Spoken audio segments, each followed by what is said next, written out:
Hello दोस्तों, class 10th के AP chapter के कुछ इंपॉर्टेंट क्वेश्चंस देखेंगे जो अक्सर एग्जाम्स में पूछे गए हैं। तो पहला सवाल देखते हैं। If the ratio of the sum of first n terms of 2ap is 7n+1 ratio 4n+27। इस लाइन को पढ़कर ये समझ में आ रहा है कि दो एपीज हैं, 2 एपीज हैं और उनके पहले एपी का सम निकाल रहे हैं, दूसरे एपी का सम निकाल रहे हैं, लेकिन फर्स्ट n टर्म का। जैसे मान लो पहले एपी में मान लो 10 टर्म लिए तो दूसरे एपी में भी 10 टर्म ले रहे हैं। पहले एपी में 20 टर्म का सम निकाला तो दूसरे में भी 20 टर्म का सम निकाल रहे हैं। और उनके बीच का जो रेशियो है, जो भी सम निकल के आ रहा है वो रेशियो ये है, ठीक है। Then find the ratio of their 9th term. तो उनका क्या करना है, उसी दो एपीज के 9th टर्म का हमें रेशियो निकालना है। दिया हुआ है सम, निकालना है रेशियो किसका, टर्म का। तो पहले समझिए, पहली एपी हम मान लेते हैं a1 plus D, a1 plus 2d और इसी तरीके से ये एपी चलती जाएगी अप टू n टर्म्स, ठीक है। सेकंड एपी मान लीजिए, सेकंड एपी जो होगी a2 मान लेते हैं, a2 प्लस, अच्छा इसको d1 कर लीजिए, d1 और ये d1 है ना, और इधर कर लेंगे a2 plus d2, a2 plus 2d2 plus dot dot dot ही अप टू n टर्म्स।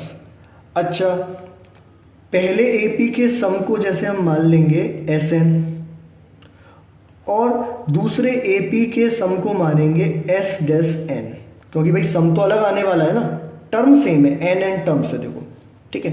तो पहले के लिए यदि हम फॉर्मूला लगाएं तो चलो रख लेते हैं पहले 7n+1 और ये आ रहा है 4n+27। ये आपको गिवन है, तो एपी आपको समझ में आ गई, दो एपी इस तरीके से है, सम के बीच में रेशियो इस तरीके से। हम निकालना क्या है, find the ratio of their 9th term. तो साइड में देखते हैं निकालना क्या है हमें, ratio of their 9th term. तो पहले की बात की जाए तो a9 और दूसरे की बात की जाएगी तो a-9 है ना। जैसे सम हमने माना s और s डैश, इसी प्रकार से a9 कितना होगा जरा देखते हैं, a1 प्लस 8d1। जिस तरीके से ये फर्स्ट टर्म, ये सेकंड, ये थर्ड, इसी प्रकार से 9th टर्म की बात की जाएगी तो 8 1 प्लस 8d1 अपॉन, दूसरे सीरीज में देखें तो a2 प्लस 8d2। ये हमें फाइंड करना है, इसका रेशियो निकालना है। तो चलिए जो गिवन है उसको देखते हैं, पहले सॉल्व करते हैं। तो Sn upon s dash n को सॉल्व करें तो n/2 2a होता है, तो 2a क्या है, 2a1 plus n-1 into d1। यहां पर भी देखो n सेम है, कह रहा है ना फर्स्ट n टर्म्स, दोनों एपी में n, तो n/2 2a2, यहां फर्स्ट टर्म क्या हो गया, चेंज कर दिया हमने a2 plus n-1 into d2, ठीक है। ब्रैकेट बंद कर दिया, इक्वल्स टू में क्या आएगा हमारा 7n+1 4n+27। जो गिवन है उसे ही हम ओपन कर रहे हैं। अच्छा, अब यहाँ ध्यान से देखिए, इस n से ये n कट, ये 2 से ये 2 कट, तो हमारे पास क्या बचा, देखिए ध्यान से 2a1 plus n-1 into d1 upon 2a2 plus n-1 into d2 equals to ये। अब जरा समझने का प्रयास करिए, ये गिवन इसी को यदि मैं कन्वर्ट करूँ तो ये क्या हो जाएगा, जरा देखो ध्यान से। यदि मैं 2 का मल्टीप्लाई कर दूँ ऊपर नीचे तो यही तो हो जाएगा। और यदि ये हो गया तो देखो ये और ये, देखो ध्यान से देखो, इसको सेम हो सकता है। देखो 2a1 2a1 2a2 2a1 2a2, यहाँ 16d1 है, तो 16 को हमें क्या करना है, इस n-1 से कंपेयर करना है, ठीक है ना। तो जब आप कंपेयर करेंगे इसको और इसको तो n की वैल्यू क्या आएगी, n की वैल्यू आ रही है आपकी 17। आप करके देखें, n-1 बराबर 16 तो n बराबर 17। तो ये वैल्यू कब इसके बराबर होगी, जब n की वैल्यू हम 17 रखें। बात आ गई समझ में। जैसे ही हमने 17 रखा, replacing n equals to 17, n को जैसे ही आप 17 से रिप्लेस करते हैं तो ये कैसा चेंज हो जाता है, ये बिल्कुल चेंज हो जाएगा आपका इस तरीके से। और यही हमें फाइंड करना है। जब यहाँ आपने 17 रखा तो ये बन गया, तो इसके इक्वल्स टू में जो है वहाँ पर भी आपको क्या रखना होगा, 17। तो आपको क्या करना है, 7 इंटू 17 प्लस 1 अपॉन 4n है, तो 417, अच्छा सॉरी ये यहाँ पर है, ये 1 अलग से, 417 प्लस 27। अब जब आप मल्टीप्लाई करोगे तो आंसर आ जाएगा। देखो 17 7 जा कितना हो गया 77 जा हो गया 119, 119 प्लस 1 और 17 4 जा हो गया 68, 68 प्लस 27, 119 प्लस 1 कितना हो जाएगा आपका, हो जाएगा 120, 120 अपॉन 68 प्लस 27 कितना हो जाएगा, 68 प्लस 27 देखें तो 88 प्लस 7 95। अब इसको रेशियो निकालना है और कट कर देते हैं, इसको यदि 5 से भी कट करते हैं तो ऊपर आएगा 24 और नीचे कितना आ जाएगा 19, तो रेशियो कितना हो गया 24 रेशियो 19। दूसरा सवाल देखते हैं, the ratio of sums of first m and first n terms of AP is m square ratio n square. अब क्या है, वहां पर क्या था एक ही AP थी, है ना, सॉरी वहां पर थी 2 AP, यहां पर क्या हुआ इस क्वेश्चन में एक ही AP है और एक AP के फर्स्ट m टर्म और फर्स्ट n टर्म, ऐसा समझ लो पहले 10 टर्म का सम और पहले 15 टर्म का सम, ठीक है ना, तो ये 10 हो गया ये 15 हो गया, तो उनके बीच का जो रेशियो है वो ये गिवन है, मतलब एक ही AP है तो एक ही AP के m टर्म का सम और n टर्म का सम, उसका जो रेशियो आ रहा है वो आ रहा है m square ratio n square, ये आपको गिवन है। द रेशियो ऑफ सम, तो s लगा दिया, sum of what first m term and first n terms of an AP is m square ratio n square, ये आपको गिवन है। अब क्या करना है, Sm जब है सम ऑफ m टर्म है तो आपको फॉर्मूला लगाना है m/2 2a plus m-1 into d upon Sn का formula n/2 2a plus n-1 into d equals to में क्या आ जाएगा m square upon n square. अब देखो इस 2 से ये 2 कट हो जाएगा, इस m से एक स्क्वायर कट हो गया, इस n से ये स्क्वायर कट हो गया, कैसे हुआ भाई m स्क्वायर का मतलब क्या m इंटू m, 2 बार, तो एक m से ये m कट हो जाएगा, ऐसे n square n into n, एक n से एक n कट। अब क्या करेंगे क्रॉस मल्टीप्लाई करिए, 2a plus m d minus d, n आ जाएगा इधर, इधर बचा m, ये ऊपर आएगा 2a plus n d minus d. अब n का मल्टीप्लाई अंदर कर देते हैं तो 2an plus m n d minus d n, 2am plus m n d minus m d. अब यदि यहाँ ध्यान से आप देखिए तो ये एम एन डी प्लस का और ये एम एन डी प्लस का ये कट हो जाएगा, ठीक है। और हम क्या कर सकते हैं, देखिए 2an, ठीक है, 2an माइनस 2am कर लिया यहाँ पे, ठीक है, और क्या कर लिया माइनस, इसको मैं लेके आऊँगा इधर एम डी को, तो जब ये आ गया इधर तो minus d n plus m d equals to 0। अब यहाँ से मैं क्या करूँगा 2a मैंने कॉमन लिया तो ये आ जाएगा n माइनस एम, ब्रैकेट में है n माइनस एम, तो यहाँ पर भी n माइनस एम होना चाहिए, तो n आना चाहिए प्लस का, क्योंकि यहाँ प्लस का है, तो मैं क्या करूँगा माइनस हमने ले लिया बाहर, तो माइनस डी जब बाहर लिया तो ये n कैसा हो गया प्लस का, इन दोनों में से माइनस बाहर ले लिया तो ये प्लस का हो गया, ये क्या हो गया माइनस का।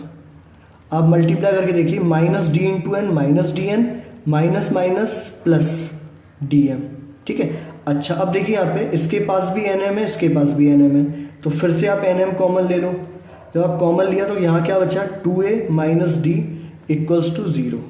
अभी n माइनस एम नीचे जाएगा तो ये खत्म हो जाएगा, 0 हो जाएगा, तो 2a minus D equals to 0। अब मैं ऊपर कर देता हूँ यहाँ, देखिए n माइनस एम नीचे है डिवाइड में, 0 divided by n minus m 0, तो 2a की वैल्यू कह लो 2a इक्वल्स टू डी, या ये कह लो d इक्वल्स टू 2a। ये हमारे पास ये सॉल्व करने के बाद आ गया, तो क्या प्रूफ करना है ratio of its mth and nth term, तो am भाई टर्म है ना, तो am रेशियो an ये हमें फाइंड करना है, गिवन है, मतलब ये प्रूव करना है, ये दिया हुआ है कि भाई ये आना चाहिए। तो देखते हैं am की वैल्यू क्या होगी, a plus m minus 1 into d, और an की a plus n minus 1 into d. अब d की वैल्यू कितनी है, d की वैल्यू 2 है, तो जहाँ d है वहाँ पर हम क्या करने वाले हैं, वहाँ हम 2a रखने वाले हैं,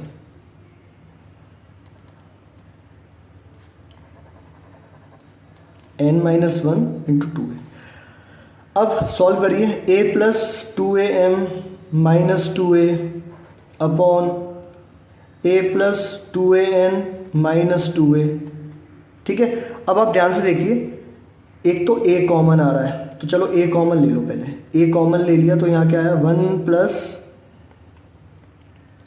2m माइनस 2, और नीचे यदि देखें, नीचे क्या आया, ए कॉमन लिया, 1 प्लस 2n माइनस 2, इस ए से ये कट हो गया। इसको आप जब आप आगे सॉल्व करोगे तो क्या निकल के आ रहा है, देखो 2m तो ऊपर बच रहा है और 1 माइनस 2 कितना होता है, -1।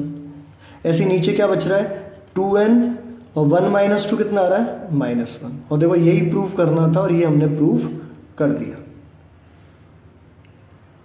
तीसरा सवाल देखते हैं, find the sum of n terms of the series. ये देखो सीरीज गिवन है एक और इसका सम निकालना है, sum of n terms, n terms तक सम निकालना है। देखो 4 minus 1/n plus 4 minus 2/n plus 4 minus 3/n plus up to n terms. तो n की वैल्यू तो भाई n गिवन है, ठीक है। अच्छा अब ध्यान से भी देखो, यदि आप ब्रैकेट हटा दो तो 4 minus 1/n plus 4 minus 2/n plus 4 minus 3/n plus 4 आएगा, फिर माइनस 4/n। यदि आप अलग अलग लिखो इसको तो क्या होगा, 4 प्लस 4 प्लस 4 प्लस, इस तरीके से कहाँ तक है, अप टू n टर्म्स, ठीक है। अब क्या है, देखो ये है, देखो माइनस 4 प्लस 4 प्लस 4 आपने एक तरफ ले लिए। अब यहाँ देखो -1/n minus 2/n minus 3/n, तो क्या हो रहा है, माइनस आ रहा है बाहर और ब्रैकेट में क्या आ रहा है, 1/n plus 2/n plus 3/n, इसी तरीके से 4/n 5/n अप टू कब तक जा रहा है, ये n टर्म्स तक। चलिए अब क्या करना है, इसका सम निकालना है। तो हमने क्या किया, इस सीरीज में से अलग अलग निकाल लिया हमने। 4 प्लस 4 अलग ही दिख रहा था हमें कि भाई ऐसे जा रहा है ये और ये इस तरीके से जा रहा है। तो पहले ये इसको करते हैं, इसका सम निकालते हैं। 4 प्लस 4 प्लस 4 प्लस यदि आप निकालो तो सीधे सीधे सम हो गया, कहाँ तक है ये, n टर्म तक, तो 4n हो गया। अब आपको यदि समझ में नहीं आए तो उसको एक बार साइड में आप निकाल के देख लो। साइड में कैसे निकाल के देखोगे, n/2 2a कितना होता है, 2a 4 है ना, तो 8 हो जाएगा। n-1 इंटू डी कितना है, डी यदि देखो तो 0 है, डी कितना है, 0। तो 0 जब है तो ये क्या बचा, n/2 बचा, यहाँ पे 8 और ये तो 0 से मल्टीप्लाई करो 0 हो गया, 2 से ये कट जाएगा 4 टाइम्स, तो आंसर आ गया 4n। तो मैंने आपको सॉल्व करके भी दिखा दिया। और सीधे सीधे जब तक सेम यदि नंबर है और n टर्म्स तक है तो आप सीधे लिख लो 4n। मान लो 8 होता तो 8n, 10 होता तो 10n, ये सम हो गया। अच्छा अब यहाँ पे लगाया मैंने माइनस। अच्छा अब ध्यान से देखो, यहाँ पर n भी सबके साथ है, तो एक काम करते हैं, 4n तो इसका सम आ गया, -1/n भी कॉमन ले लिया, तो यहाँ क्या बचेगा, 1 प्लस 2 प्लस 3 प्लस और आगे 4 प्लस, इस तरीके से अप टू n टर्म्स। चलिए ये बात भी क्लियर हो गई। अब 4n माइनस 1/n और इसमें आप लगा दो सम का फॉर्मूला, तो n/2 2a 2 into 1 plus n-1 into D कितना आ रहा है, गैप कितना है, डिफरेंस कितना है, 1 का, ठीक है। ब्रैकेट चेंज कर देते हैं, इसको चेंज कर देते हैं, ये इस तरीके का रहेगा, ठीक है। और आगे सॉल्व करते हैं, 4n minus 1/n n/2 2 into 1 कितना होता है, 2 प्लस देखो n-1 और आगे सॉल्व करते हैं, 4n माइनस 1/n n/2, ये कितना हो जाएगा, देखो 2 प्लस n मतलब ये हो जाएगा 1 प्लस n। और आगे सॉल्व करते हैं तो देखो ये मल्टीप्लाई में है, 1/n n/2 और ये 1 प्लस n, इस n से ये n कट गया, 4n माइनस ये कितना हो जाएगा, 1 प्लस n/2, वो भी ब्रैकेट में 2 अंदर ले लिया। अब इसको आगे सॉल्व करते हैं, यहाँ कर देता हूँ एलसीएम लेके, तो सबके नीचे भी 2 आ गया, तो ये 2 4 जा 8n माइनस 1 और माइनस n, देखो माइनस का मल्टीपल अंदर गया, minus minus plus minus, 8n में से n गया 7n माइनस 1/2, तो ये आ गया आंसर। तो ये सम ऑफ n टर्म्स है इस सीरीज का। तो सम ऑफ n टर्म्स है, मान लो ये कहे कि सम ऑफ 10 टर्म्स है, 10 टर्म्स निकालो, तो हम क्या करेंगे, यहाँ n की जगह पर 10 रख देंगे। मान लो ये कहता है 15 टर्म्स, तो 15 रख देंगे, तो सम निकल के आ जाएगा। इसने क्या पूछा, सम ऑफ n टर्म्स।